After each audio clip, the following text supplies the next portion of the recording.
नमस्कार, बड़ी खबर बड़ी बहस में आपका स्वागत है। आपके साथ मैं हूं इरम सिद्दीकी। देश में लोकसभा चुनाव पूरे शबाब पर है। 5 चरणों के चुनाव प्रचार के दौरान कई तरह के मुद्दे उछले और हवा हो गए।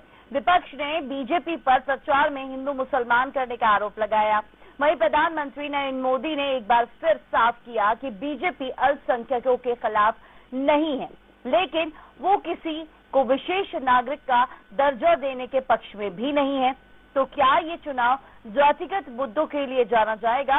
बड़ी खबर बड़ी बहस में आज हम इसी मुद्दे पर चर्चा के लिए आज हमारे साथ स्टूडियो से जो पैनल मौजूद है उससे हम आपको इंट्रोड्यूस करा देते हैं। बीजेपी से अजय धवले जी हमारे साथ जुड़े हुए हैं, कांग्रेस से हिमानी सिंह जी और वरिष्ठ पत्रकार राजेश जौहरी जी हमारे साथ जुड़े हुए हैं। आप तीनों का बहुत स्वागत है बड़ी खबर बड़ी बहस में।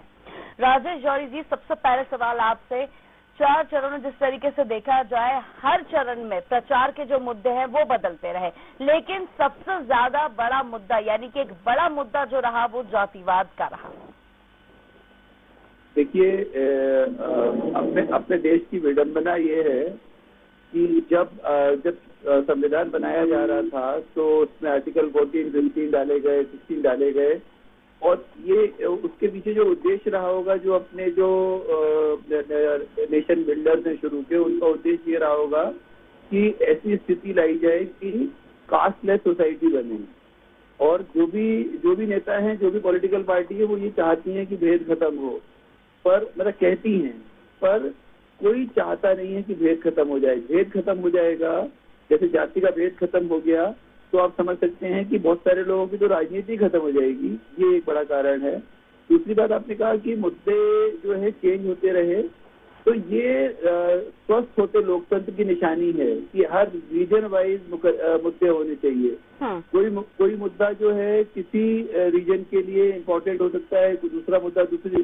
भारत एक विविधताओं से भरा देश है। हमारा देश जो है, क्योंकि हमारे यहाँ सोशल विविधता भी है, हमारे यहाँ ज्योग्राफिकल विविधता भी है, हमारे यहाँ कल्चरल विविधता भी है, हमारे यहाँ रिलीजियस विविधता भी है और लिंग्विस्टिक विविधता भी है। 5 तरह की विविधताएं हमारे देश में हैं। तो इन 5 तरह की विविधताओं के कारण अलग अलग रीजन्स में अलग अलग मुद्दे होना स्वाभाविक है। और कहीं ना कहीं ऐसा लग रहा है, जो आपने एक बात आपकी रिपोर्ट में आई है कि मतदाता खामोश है, तो ये और भी अच्छी निशानी है।